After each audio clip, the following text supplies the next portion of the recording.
Get ready to interact with people in the know in today's edition of Church Alive. Nagbabalik po tayo sa Church Alive. Nung simula, ang mga kapistahan ay itinataon sa araw ng kamatayan ng itinalagang patron ng isang lugar o isang parokya. Naging mahalagang instrumento ito para sa pagpapalaganap ng pananampalataya. Ipinagdiriwang ito kasabay ng pagpapasa ng kasaysayan ng komunidad o mga kwento ng pagdarakila sa patron o pagpapasalamat sa mayamang ani. Sa kasalukuyan, marami ng paraan ng pagdiriwang na may sayawan, parada, prosesyon, paninda, nobinaryo, pagtatanghal o iba pang mga malilikhaing gawain. At ang mga kapistahan sa ngalan ng Mahal na Birhen ay isa lamang sa pinakasikat o dinarayo o pinaghahandaan. Silipin natin ang ilan at pag-usapan natin to kasama muli natin si Father Itoy Ignacio ng Archdiocese of Manila. Father Itoy, maraming salamat. No? Salamat din sa pag-anyaya, Father Joel. Nihigit ka na naman namin. Ano? Hindi, kasi sino pa naman yung aming pupuntahan, di isang yung marunong na Mariologist. No, but thank you. No? Pero ito, ang dami-dami nating mga tradisyon sa Pilipinas na sabi nga natin isang linggo pinag-usapan natin Pueblo Amante de Maria. Ang people really so much in love with Mary. No, I remember Cardinal Sin always saying this. Of course. No? Pueblo Amante de Maria. Oo. Maraming mga tradisyon, no?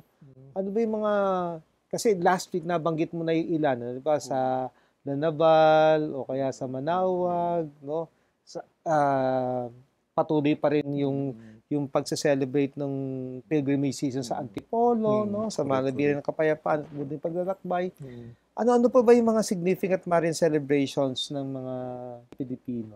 Napakarami, no? Ang hirap, ano? Parang kulang oras natin. Tulad nga na nabanggit natin yung two titles na mahal natin sa Pilipinas, yung Immaculate Conception, saka yung Our Lady of the Rosary. For example, yung Immaculate Conception, na yung Manila Cathedral nung tinayo yan, na when it was directed, I think it was 1571, it is under the title of the Immaculate Conception. Halimbawa, during December 8 event, may ginagawa ng Holy Mass in honor of the Solemnity of the Immaculate Conception. Tas may Grand Marian Procession. More than 50, more than 50 carousel images ng Virgin Mary. Then another, for example, yung sa Our Lady of the Rosary, na isipin natin yung Ladabal de Manila, nabanggit natin last time, na talagang libo-libo mga tao doon. No? Yung tradition ng pagdarasal ng Santo Rosario, na talagang tayo naniniwala, tulad ng sinasabi ni Father Patrick Peyton, the family that prays together, stays together. Then, bukod doon, nabanggit natin yung piyesta in honor of the Virgin Mary, nasa whole liturgical season yan, di ba? Yes. Nabanggit natin from Advent, nandun yung, di ba? Tuloy-tuloy yan, buong taon. Buong taon yan, no? Walampat lang. Christmas season, no? Devotion kay Mama Mary sa Belen, Panuluyan, no? Tapos na yung pista ni Maria, no, bilang ina ng Diyos, na yan pa, isang title ni Mama Mary, ina ng Diyos, na napakahalaga sa atin. Tapos pag mahal na araw naman, yung devotion sa Dolorosa. Dolorosa, no? Pero sa bansa natin, may mga different titles ni Mama Mary Fiesta, no? Gusto mo isa-isayin natin, no? Napakaganda, very interesting to, no? Una-unan ba sa Iloilo, meron tong Our Lady of Candelaria, na kung saan, sabi dito na ito yung biggest, talagang Marian, parang religious feast sa Western Visayas. Yung blessing ng candle, tapos yung procession in honor of niya sa Senyora de Candelaria. nandun yung Our Lady Manawag sa Pangasinan. Mm. Kung saan alam natin na nakasama ko one time sa procession. Talagang napakaganda, no? Talagang in honor of Our Lady, punong-puno yung simbahan, dinadayo natin yan. Nandyan yung kung gusto magkaanak sa Ubando, Bulacan, no? Sasayaw ka doon. Yung sa Señora de Salambao, with colorful costume, women praying for children, good harvest. Tapos sa Turumba naman, ewan ko, narinig mo sa Turumba, sa Paque, Laguna. Sa Turumba, ang pinagdiriwang dito ay yung Seven Sorrows of Mary, yung 7 pagdadalamhati ni Maria. So ginagawa rin yun sa isang procession na tapos sa Kawit, may sinasabing tapusan in Kawit, Cavite, na yung procession ng different floats in honor of the Virgin Mary na talagang symbolizing the purity, innocence of Mary. Of course, Antipolo. Our Lady of Peace and Good Voyage. Alam natin yun na bahagi sa buhay natin, hindi kumpleto. Pag buwan ng Mayo, hindi magdarasal sa Mahal na Birhen Maria. Tradisyon natin yun. Yung Pilipino nga bago mag-abroad, daraan doon sa Our Lady of Peace of Good Voyage for a safe trip abroad. Tapos, sabangitan natin ng Immaculate Conception na Nabal de Manila. Tapos yung piyesta ng Nuestra Señora de Peñafrancia sa Bicol, sa Naga, na alam natin may fluvial procession pa sila na ginagawa doon sa ilog, no? Ito ay bigyang parangal sa ating Mahal na Birhen Maria at iba't iba pa. Nabanggit din natin yung, 'di ba, Our Lady of Batak sa Ilocos, nabanggit ang Candelaria, Kasaysay sa Batangas, sa Cebu sa Señora de Regla, tapos Our Lady Pilar sa Zambales. So, alam niyo, ang debosyon natin, mga Pilipino, kay Maria, ay bahagi ng ating buhay. Na hindi natin masaseparate ang ating pagka-Pilipino sa ating Marian devotion. Sabi nga, this is the outstanding character of our Filipino faith na talaga, our Marian devotion. Alam mo, Father Itoy, iniisip ko lang, halimbawa, paano ba mata-translate yung devotion into really an honest to goodness na, kasi minsan, ito lang na napapansin ko, minsan kasi yung devotion, parang panlabas lang, no? Totoo. O, yung paano ba natin mapapalalim itong devotion ito sa Mahal na Birhen, no? Kasi, sabihin, we can be rowdy in fiestas. Correct. We can celebrate so much, no? Tapos we can even, ba, yung mga karosa ng Mahal na Birhen, gagayakan natin ng kung todo talaga, kung pati yung mga damit niya, no?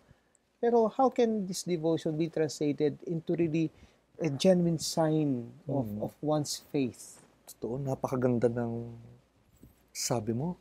Kasi yung devotion natin kay Blessed Mother, nabanggitin natin yung religious Marian popular devotion. Nabanggit natin yung mga kapistahan.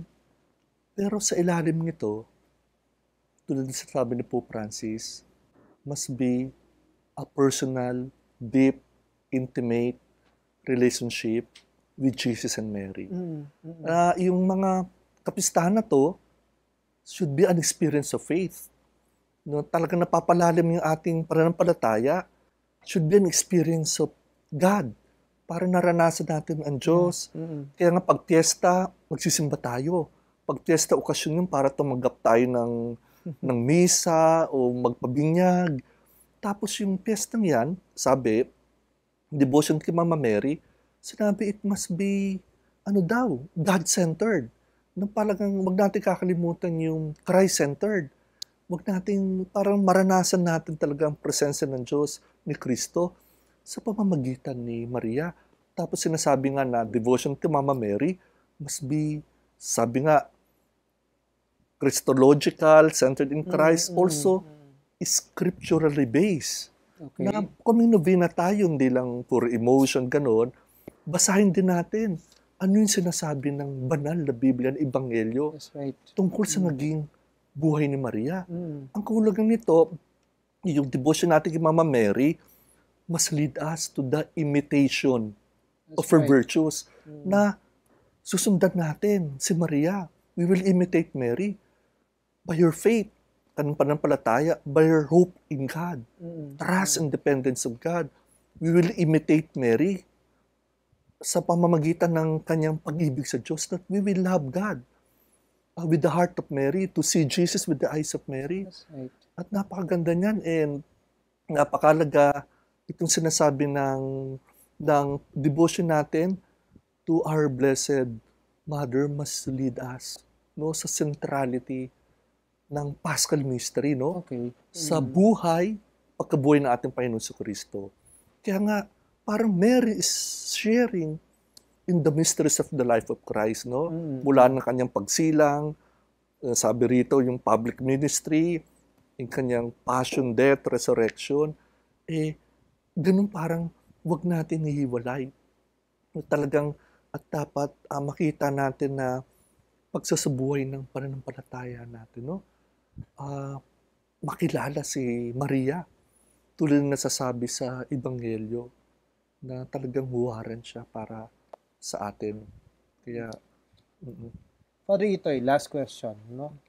Ano sa tingin mo yung sabihin sa liwanag, no, sa context nung popular devotion, piety natin, no, sa Mahal na Birhen, no? Ano yung challenge sa Filipino faithful, yes, no, who has a deep love for Mary, sa especially in our times today? Correct. Napakaganda yung tanong mo. Alam nyo, nung sinulat ng mga obispo yung pastoral letter, 1974, ang Mahal na Birhen, ang title nga, Mary in the Philippine Life Situation Today. Pero hanggang ngayon, totoo. Pinaliwanag nila yung anthropological dimension of devotion to Mama Mary. Ibig sabihin ba, yes, we go to God through Jesus Christ, Okay. and through the intercession of Mama Mary. Pero huwag natin kakalimutan, devotion to our Blessed Mother must lead us to love and service for our people. Okay. Ang sinasabi ngayon sa ating bansa, maraming taong naghihirap, naghihikahos, maraming taong mga dukha. Parang makita natin, hindi lang maari tayo na devotion kay Mama Mary na sentimental lang. Hindi. Yes. Our Hindi devotion to emotional Mary, hindi. Oo. It must be put into action, into practice by our good works. Okay. Kawang gawa. Sabi nga ng bishops natin, kailangan yung works of love, works of justice, works of peace. Ipagtanggol natin yung mga walang karapatan, tulungan natin yung nangangailangan, magtrabaho tayo para sa lubos na kapayapaan. Kaya nga, devotion kay Mama Mary, talagang dapat yun ay daan para mapalalim din ang ating pananampalataya sa Diyos, mapalalim yung ating buhay pagdarasal. Talagang yun ang meaning yun, nung devotion kay Mama Mary, matulungan tayo parang buhay natin, totally umasa, magtiwala sa Diyos. Tulad ng libawan ni Maria, devotion natin kay Mama Mary, mas lead us na mabuhay tayo nung buhay ng pagmamahal sa Diyos, lalo na ng buhay ng pagmamahal sa kapwa. Kaya ngayon, devotion kay Mama Mary, may tinatawag na social dimension. Yung community yan, kaya nga yung fiesta, community yan, may responsibilidad tayo sa komunidad. Maging talagang responsible tayo. Ito nga sabi, pati yung 10 utos ng Diyos, titignan mo yung mga commandments of God, commandments of the church. May sasabuhin teachings of our Lord Jesus Christ.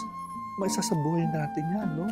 Sa pamamagitan ng gabay ni Maria, gawin natin modelo siya sa pagtalima sa kalooban ng Diyos, pagsunod kay Jesucristo hanggang paghihirap sa krus, at pagkakaroon ng isang buhay na ayon sa Espiritu Santo.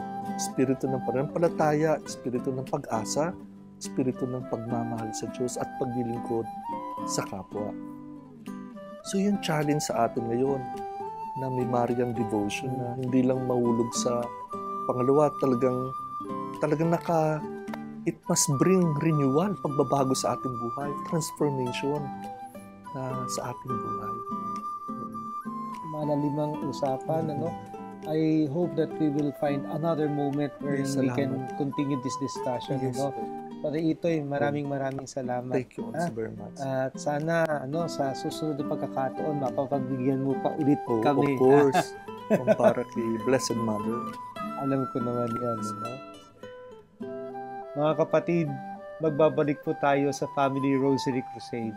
Ilang paalala lamang po. Father Itoy, grabe na thank ako, you. Pasensya ka na.